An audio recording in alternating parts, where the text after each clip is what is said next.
Welcome to Mariners Fan Central. Something massive is brewing behind the scenes in Seattle right now. Sources confirm the front office has found the final piece for the World Series, and it's a switch-hitting all-star who will solve our offense. But listen, to get him, we'll have to sacrifice the future of our farm system. Want to know who the superstar is?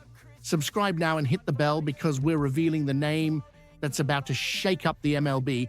We're still processing the end of the 2025 season, getting so close to the World Series only to fall in the ALCS to the Toronto Blue Jays was a tough blow. The team proved it has championship caliber, but it became clear that we're missing that final piece, that offensive difference maker to put us over the top. My inside sources confirm the front office isn't satisfied with just almost.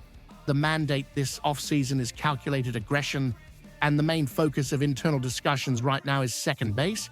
Jorge Polanco had an admirable season in 2025. His numbers were solid, and he contributed to our playoff run. However, the front office's strategic analysis indicates that to take the next step, we need a significant production upgrade at that position. The current expectation is that the Mariners will let Polanco test the free agent market, not for lack of merit on his part, but because there is a market opportunity that could redefine our lineup. I'm talking about a blockbuster move that is gaining traction behind the scenes of the league. Information circulating among executives and recently corroborated by analysis from Bleacher Report's Joel Reuter points to the Mariners preparing a major push to acquire the Arizona Diamondbacks star second baseman Ketel Marte. We're not talking about a gamble here. We're talking about an established player, a three-time All-Star and two-time Silver Slugger winner. It's the kind of pedigree that brings not just stats, but veteran presence in clutch games. But why would the Diamondbacks trade a player of that caliber now? Contract analysis is crucial here. Marte, at 32, is about to hit a critical milestone in his contract at the start of the 2026 season. 10 and 5 rights. That means 10 years of MLB service, and the last 5 with the same team, which would give him full veto power over any trade. Arizona knows their negotiating leverage is at its peak right now. If they want to maximize the return for an asset with a significant $116.5 million contract in place, the window of opportunity is this offseason. For Seattle, this represents a chance to acquire an elite talent who fits perfectly into our immediate competitive window, bringing an offensive impact that Polanco, despite his efforts, cannot consistently match. The front office sees Marte as the piece we were missing in the series against Toronto. All right, Mariners Nation, the crucial question in any negotiation of this level is always the cost. To acquire premium talent like Ketel Marte, Jerry Dipoto will have to part with significant future capital.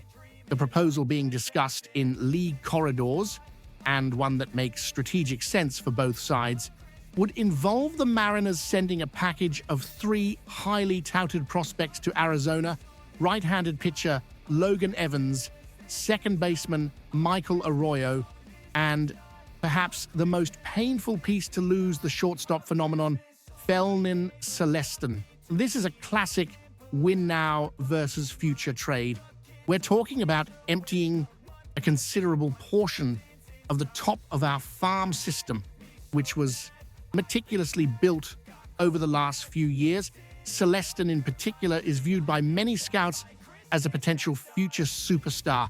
However, a cold analysis of Marte's 2025 numbers justifies this aggressiveness. Last season, even dealing with some injuries that limited him to 126 games, Marte posted an offensive slash line of 8.3, 3.6, 5.17, resulting in a robust 893 OPS. He hit 28 home runs, 28 doubles, and drove in 72 runs. These aren't just good numbers, they are elite numbers for a second baseman. Furthermore, and this is a key tactical factor for our manager, Scott Surveys, Marte is a switch hitter. Polanco's exit would mean losing that versatility in the lineup, but Marte's arrival not only maintains that advantage, it elevates it to a superior level of power and consistency against both right-handed and left-handed pitchers. We also can't ignore recent history.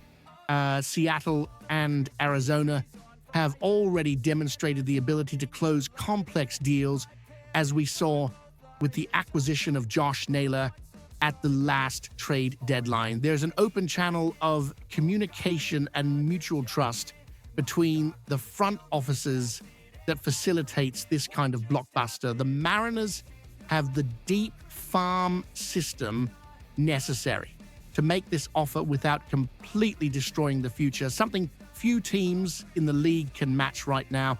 This potential trade signals a definitive shift in mentality. It's the front office stating that the championship window is wide open right now, trading prospects like Celestin and Arroyo for Marte is a high-risk move, but one with massive immediate reward. Marte would instantly transform the middle of our lineup, providing the protection our other elite hitters need and raising the team's offensive ceiling to a World Series level. Now, I need to hear from you, true to the Blue Crew. Is this the right strategy? Are you willing to sacrifice the bright future of Felnin, Celestin, and company to get 3 or 4 years of prime Ketel Marte and chase that title now? The price is steep, but the return could be the trophy we've waited so long for. Leave your opinions in the comments below. I want to spark a serious debate on this. And don't forget to subscribe to the channel and turn on notifications. The market is heating up, and Mariners Fan Central will be the first to bring you the deep analysis you trust. Until next time.